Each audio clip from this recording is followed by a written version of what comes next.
உனக்கு உண்டாகிற ஒவ்வொரு வாய்ப்புகளும் தேவன் உருவாக்கினது. Every opportunity that is before you, God has created it. உங்களுடைய ஞானத்தினால் அல்ல, உங்களுடைய பலத்தினால் அல்ல. ஒரு வேலையில இருக்கீங்கன்னா அது கர்த்தர் கொடுத்த ஒரு மிகப்பெரிய சகாயம்.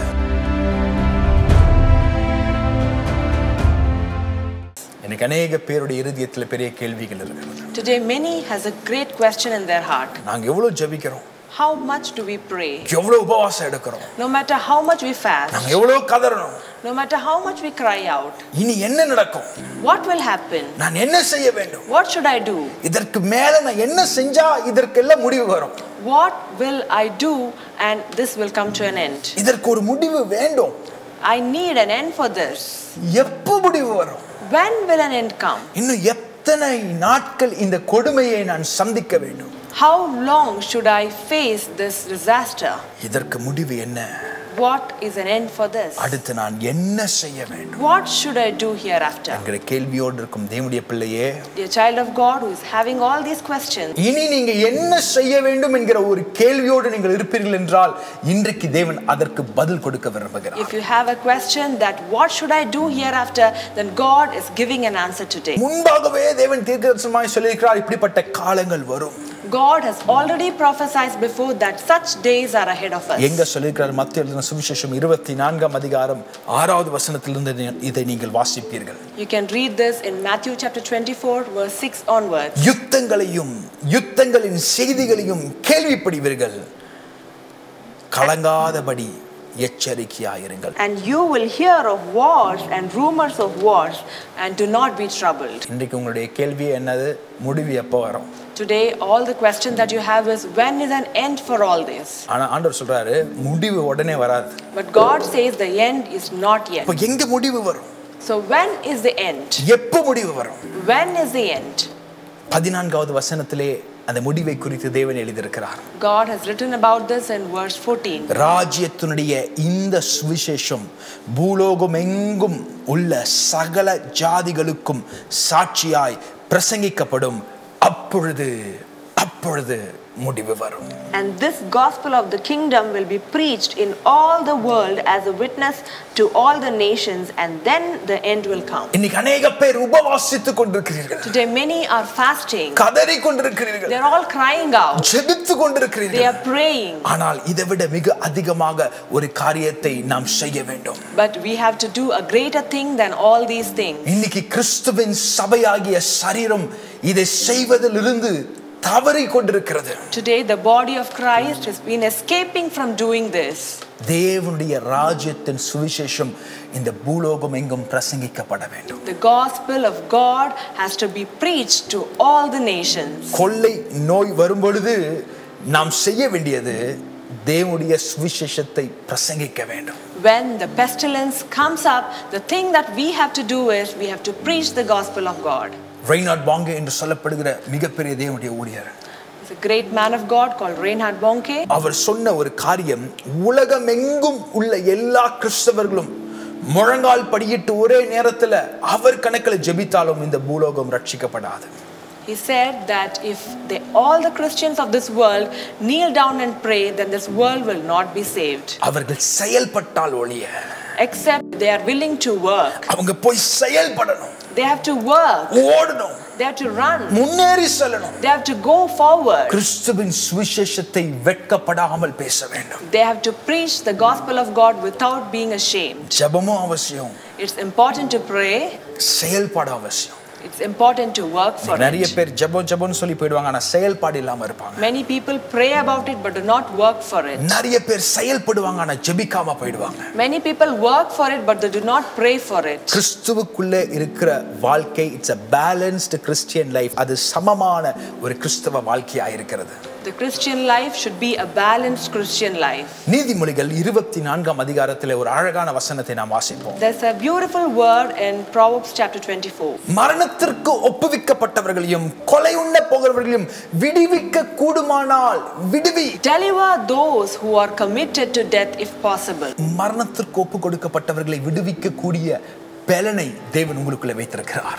God has given you the strength to deliver those who have been committed to the death. நித்திய ஜீவனை கொடுக்கும் கூடிய பலனை தேவன் உங்களுக்குள்ள வைத்திருக்கிறார். God has given you the strength to give them the power of eternal life. உங்களுடைய இருதயங்களை சோதிக்கிற தேவன் இவைகளை அறிகிறவராய் இருக்கிறார். The God who weighs your heart knows about it. ஒரு புள்ளி விபரம் சொல்கிறது 1,25,000 பேர் ஒவ்வொரு நாளும் இந்த உலகம் எங்கும் மரித்துக் கொண்டிருக்கிறார்கள். There's a survey that says around 1,25,000 people are dying every day on this earth. 1-2 இல்ல 1,25,000 பேர் இந்த உலகம் முழுக்க மரித்துக் கொண்டிருக்கிறார்கள். It's not just 1 or 2 people, but 1,25,000 people are dying every day. 1,25,000 பேர் கிறிஸ்துவை அறியாமல் ஒவ்வொரு நாளும் மரித்துக் கொண்டிருக்கிறார்கள். 1,25,000 people are dying every day without knowing Christ. சுவிசேஷத்தை பிரசங்கிக்க வேண்டிய ஒரு மிகப்பெரிய கடமையை தேவன் நமக்குள் வைத்திருக்கிறார். God has given us a great responsibility to preach the gospel to them. ஆண்டவர் சொன்னார், நீங்க உலகத்திற்கு வெளிச்சமாய் இருக்கிறீர்கள். God says you are the light of the world. இந்த பூமியிலே வெளிச்சத்தை வீசும்படி தேவன் உங்களை தேர்ந்தெடுத்திருக்கிறார். God has chosen you to spread light to this world. நிறைய பேர் சொல்லுவாங்க, அதெல்லாம் பாஸ்டரோட வேலை, அப்போஸ்தலருடைய வேலை, தீர்க்கதரிசிகளுடைய வேலை. இல்ல, இது இவைகள் எல்லாம் உங்களுடைய வேலை. Many people say this is the job of the pastors, evangelists and the apostles, but no, it is your responsibility. இந்த உலகம் முழுவதும் கிறிஸ்துவின் சுவிசேஷத்தை பிரசங்கித்தால் ஒழிய இந்த முடிவு வராது. Unless you preach the gospel of Christ to the entire world, there is no end to this.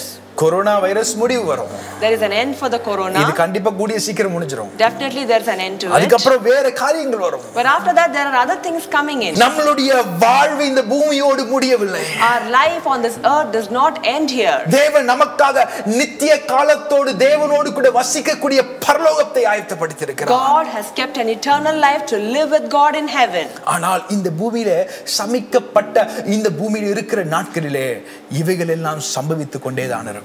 But as long as this earth is cursed, all these things will continue to happen. நான் இப்ப என்ன செய்ய வேண்டும்? What should I do now? சுவிசேஷத்தை பிரசங்கிக்க வேண்டும். I should preach the gospel. கிறிஸ்துவின் அன்பை பிரசங்கிக்க You வேண்டும். should preach the love of Jesus. இயேசுவுடைய ஜெபத்தை பாருங்க.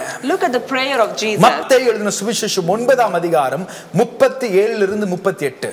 Matthew chapter 9 verse 37 and 38. தம்முடைய சீஷர்களை நோக்கி, அறுப்பு மிகுதி, வேலையாட்களோ கொஞ்சம், ஆதலால் அறுப்புக்கு எஜமான், அறுவடையின் எஜமான் தமது அறுப்புக்கு வேலையாட்களை அனுப்பும்படி அவரை வேண்டிக் கொள்ளுகிறேன் என்றார்.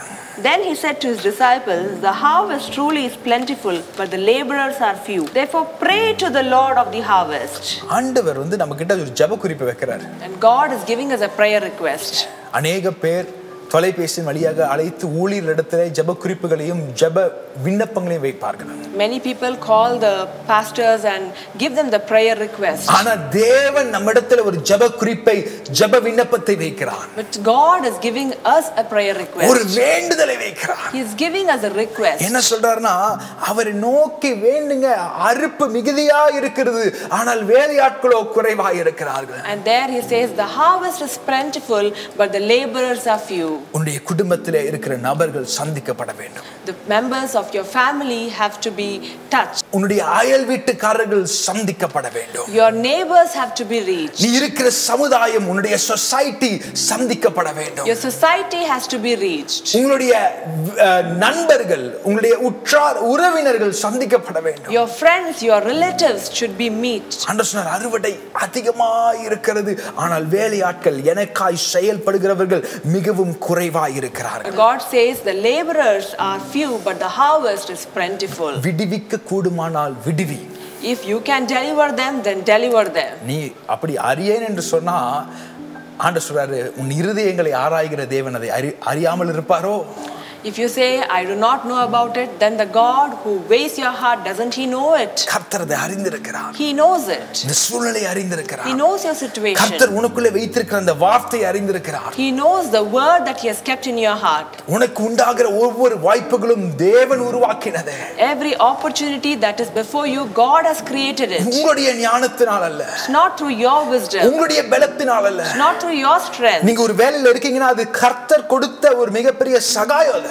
If you are at a workplace, then it is the greatest gift that God has given you. அந்த இடத்துல தேவன் உங்களை ஏற்படுத்தியிருக்கிறார் என்றால் அந்த இடத்துல உங்களை குறித்து தேவன் ஒரு நோக்கத்தை வைத்திருக்கிறார். God has appointed you there, then he has a purpose for you there. அந்த நோக்கத்தை அறிந்து கொள்ள வேண்டும். Know that purpose. ஒரு புள்ளி விபரம் இப்படியாக சொல்லுகிறது, இப்பொழுது சுவிசேஷம் பிரசங்கிக்கப்படுகிற இதே வேகத்துல பிரசங்கிக்கப்பட்டால் ஏறக்குறைய 100 ஆண்டுகள், இன்று முதல் 100 ஆண்டுகள் ஆகுமா கிறிஸ்துவின் சுவிசேஷத்தை உலகம் எங்கும் பிரசங்கிக்கப்படுவதற்கு? There's a statistics that says if we spread the gospel of Christ at the same rate, it will take 100 years for the entire world to know Christ. இன்றைக்கு அநேக லட்சக்கணக்கான பணங்களை செலவழித்து டெலிவிஷன் வழியாக, மீடியா வழியாக ஊழியம் செய்வதுடைய காரணம் என்ன?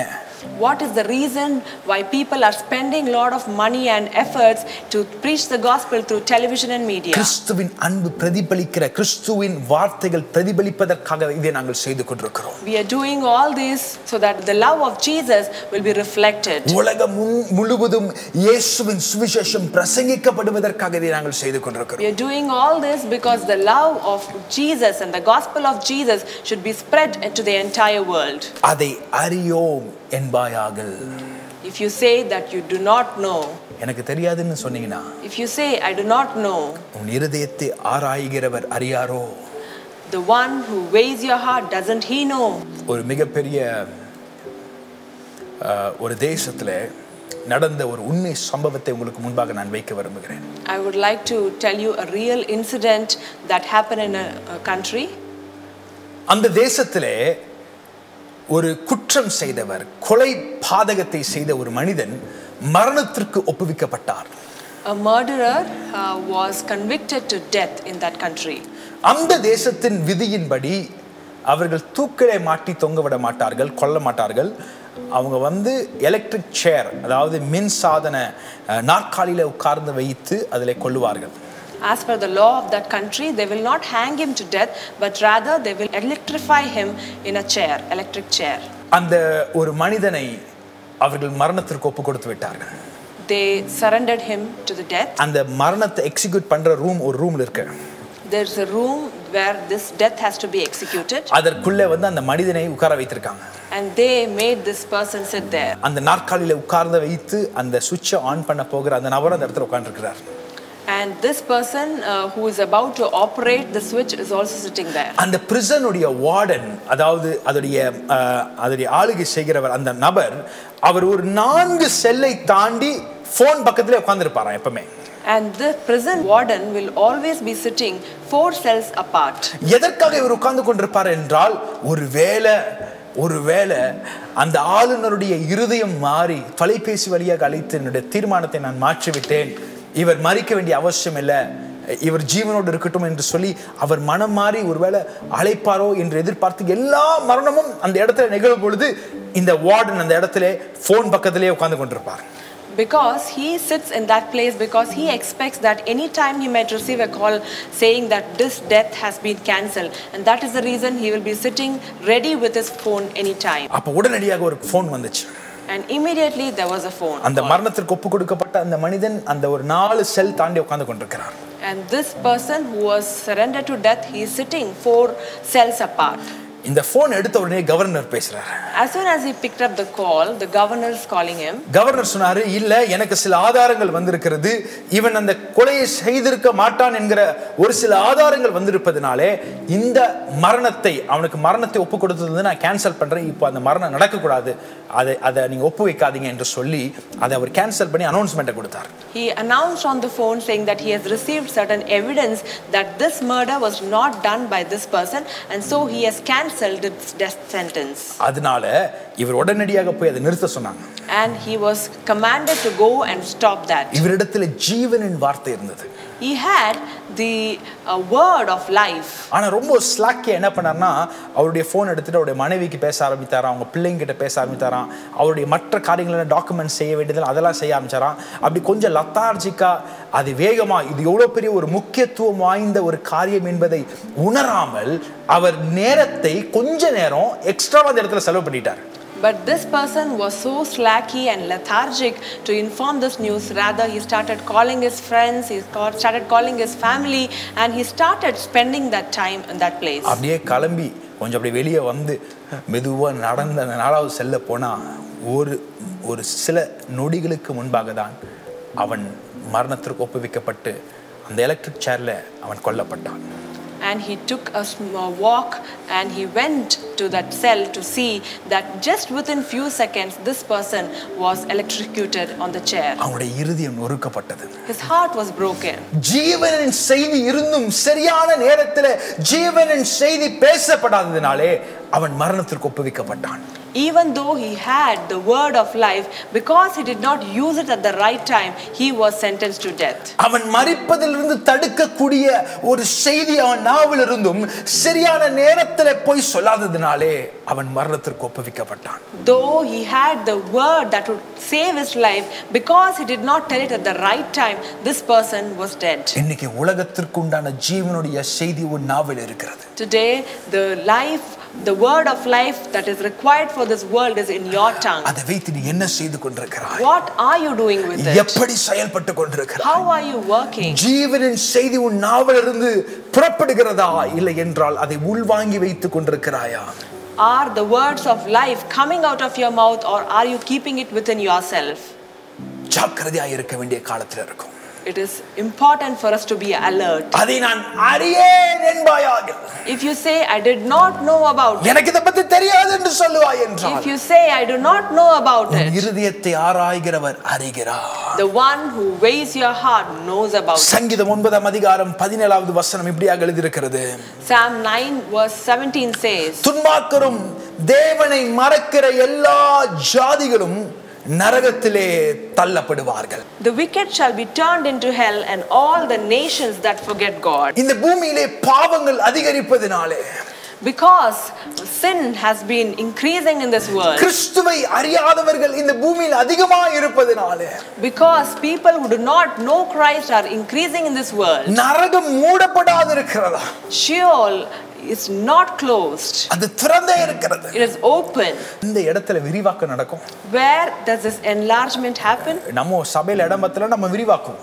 If there is no place in our church, we enlarge it. வாடகை இடத்துல இருக்கவங்க புதிய இடத்துக்கு பெரிய இடத்துக்கு செல்வாங்க. If we are in a rented place, we go to a new place. இடம் பத்தலனா சொந்தமா இருக்கவங்க பக்கத்துல இருக்கிற இடத்தெல்லாம் வாங்கி இடித்து பெருசா கட்டுவாங்க. Those who have a own place, they buy neighboring lands and then extend it. ஆனா இந்த பூமியில இருக்கிற சபை விரிவாக்குவதை விட நரகம் தன்னை விரிவாக்கி கொண்டிருக்கிறதா? But rather than the church of this world enlarging, hell is enlarging itself. ஏனால் நரகத்திற்கு வருகிறவர்கள் இன்னும் அநேகராய் இருப்பதனால விரிவாக்கம் நடந்து கொண்டிருக்கிறது. Because there are so many people coming into the hell is enlarging itself. அநேகர் அதன் வழியாக செல்கிறார்கள். There are many who go by in it. கொஞ்சம் பேர் அநேகர் செல்கிறார்கள். It's not just few, but many are going by in it. அநேகர் செல்கிற வாசலாய் அது இருப்பதனாலே அது விரிவாக்கப்பட்டு கொண்டிருக்கிறது. Because there are many who going by in it, it is getting enlarged. ஆனால் பரலோகத்துக்கு செல்கிற வாசலோ அது இடுக்கமான வாசலாய் இருக்கிறது. But the way to heaven is narrow. அதில வருகிறவர்கள் சிலராய் இருக்கிறார்கள். Because there are very few who go by in it. அது சிலராய் இருப்பதற்கு காரணமும் நாமாய் இருக்கிறோம். We are the reason why there are few going by in it. இந்த உலகத்திலேயே மிகப்பெரிய கொலைபாதகனை விட மிகப்பெரிய பாவத்தை கிறிஸ்துவை பிரசங்கிக்காமல் நாம் செய்ய முடியும். We can be the great sinners of this world than the murderers because we are not preaching the gospel of God. நான் சொல்றேன், கிறிஸ்துவை பிரசங்கிக்காத நீங்களும் நானும் தீவிரவாதியை விட கொடுமையானவர்கள். I'm telling you that you and I who are not preaching the gospel are worse than these terrorists. நான் என்ன செய்யணும்? What should I do now? நீ கிறிஸ்துவின் அன்பை பிரசங்கிக்கணும். You have to preach the gospel of God. கிறிஸ்துவின் அன்பை மற்றவரிடத்தில் சொல்லணும். You have to preach the love of God to others. இன்றைக்கு இந்த செய்தியின் வழியாக தேவன் உங்களுடைய இருதயத்தோடு இடைப்பட்டு கொண்டிருக்கிறார் நான் விசுவாசிக்கிறேன். I believe that God is speaking to your heart through this message. நம்ம நினைக்கிறோம் டிவில பார்த்தோம், ஐயோ அவன் பயங்கரமான பாவி, இவன் பயங்கரமான பாவி. பரலோகத்துல நம்ம போட்டோ வந்து நம்மள பயங்கரமான பாவி என்று அழைப்பதற்கு முன்பாக நாம் பிரசங்கிக்க வேண்டும். We watched in the television and we saw a lot of people and we comment that they are big murderers. Before the heaven could portray us as murderers, we have to go and preach this gospel. கிறிஸ்துவின் அன்பை மற்றவரிடத்திலே பறைசாற்ற வேண்டும். We have to go and spread the gospel of Jesus to others. சந்திக்கப்படாத உங்களுடைய குடும்பம் சந்திக்கப்பட வேண்டும். The families where the love of Jesus hasn't reached, it has to be reached. சந்திக்கப்படாத உங்களுடைய நண்பர்கள் சந்திக்கப்பட வேண்டும். Those who have not been confronted should be confronted. பாதாளம் தன்னை விரிவாக்கிக் கொண்டிருக்கிறது. Sheol is enlarging itself. பாதாளத்தை காலி செய்து பரலோகத்தை நிரப்புவதற்காக அழைக்கப்பட்டவர்கள். We are the ones who are called to desolate hell and populate heaven. அப்படிப்பட்ட அழைப்பிற்குமான கரங்களை உயர்த்தி ஒரு ஆமென் சொல்லுவீங்களா? Whoever has such a calling, shall we raise a hand? தேவன் எனக்கு அப்படிப்பட்ட அழைப்பை கொடுத்திருக்கிறார் என்று தேவனுக்கு நன்றி செலுத்துவோமா? Shall we all raise and say hallelujah because he has called us? அதை நான் அறியேன் என்பாயாக. If we say we do not know it, விதைக்க வேண்டியது நம்மளுடைய வேலை. it's our job to sow. விளைய செய்ய வேண்டியது நம்முடைய வேலை இல்ல. It's our job to work for it. விளைய செய்வது கர்த்தர். But it is a God who raises it up. விதைக்காம போடா. If we don't sow, உன்னுடைய கையில அந்த இரத்தப்பழி வரும். his blood will come on your hand. நான் எச்சரிக்க வாய்ப்பிருந்தும் எச்சரிக்காமல் போனான். Though I have the opportunity to warn him and to not warn him. கிறிஸ்துவின் அன்பை பிரசங்கிக்க வாய்ப்பிருந்தும் நான் பிரசங்கிக்காமல் போனான். Though I have the opportunity to preach the gospel of God and I do not preach it, அந்த இரத்தப்பழி என்னுடைய கையில வருமா? then that blood will come on my hand. உன்னுடைய கையில இரத்தப்பழிகள் வரக்கூடாது. That blood should not come on our hand. என்னுடைய கைகளில் இரத்தப்பழி வரக்கூடாது. The blood should not come on our hand. என்னுடைய கைகள் சுத்தமான கைகளோடு பரலோகத்திற்கு நான் செல்ல விரும்புகிறேன். I should go to heaven with clean hands. கரை வேண்டாம். I do not want the stain. எனக்கு தேவன் சொல்லுகிறார் அந்த இரத்தப்பழி நம்முடைய கைகளில் வரக்கூடாது. Today God tells us that this bloodshed should not come on our hand. இப்படிப்பட்ட குற்றத்திலிருந்து நாம் திருந்த வேண்டும். We have to turn from these kind of sins. கிறிஸ்துவின் அன்பை பறைசாற்றுவதற்கு வெட்கப்படவே கூடாது. We should not be ashamed to speak the gospel of Jesus. எப்பொழுது? When? நீ பேச வேண்டிய சுவிசேஷத்தை பிரசங்கித்த பின்பு. When you preach the gospel of Jesus. அவர்கள் அந்த துன்மார்க்கத்திலே அவங்க மரித்து போனாங்கன்னா, if they die in their iniquity, உன் ஆத்துமாவை நீ பாதுகாத்துக் கொள்வாய். you will save your soul. அவர்கள் ரட்சிக்கப்பட்டால், if they are saved, தேவன் ஒரு நட்சத்திரத்தை உனக்கு தருவார். God will give you a star. உனக்காக ஒரு நட்சத்திரம் காத்திருக்கிறது. There's a star that's waiting for you. இந்த பூமியில் இருக்கிற கொஞ்ச நாட்கள், There's only few days for us on this earth. குடும்பத்திற்காக உழைக்கிறோம். We will run for our family. நம்முடைய எதிர்காலத்திற்காக உழைக்கிறோம். We work for our future. அதெல்லாம் நல்லதுதான். It's all good. ஆனா இதை காட்டிலும் But above all this, நம் மீது ஒரு மிகப்பெரிய கடமையை தேவன் வைத்திருக்கிறார். God has given us a great responsibility. நம் மீது தேவன் ஒரு பெரிய பொறுப்பை வைத்திருக்கிறார். God has given us a great அந்த responsibility. பொறுப்பை நிறைவேற்ற வேண்டியது ஒரு மிகப்பெரிய கடமை நம் மீது இருக்கிறது. It's a great responsibility for us to fulfill that what he has for us. அதை நான் அறியேன் என்று சொல்வேன் என்றால், If I say I do not know, எனக்கு தெரியாது நான் சொல்லுவேனா? if I say I do not know, எப்படி நான் சொல்ல முடியும்? how can I say it? என் இருதயத்தை ஆராய்கிற தேவன் ஒருவர் உண்டல்லவா? There's a God who weighs our heart.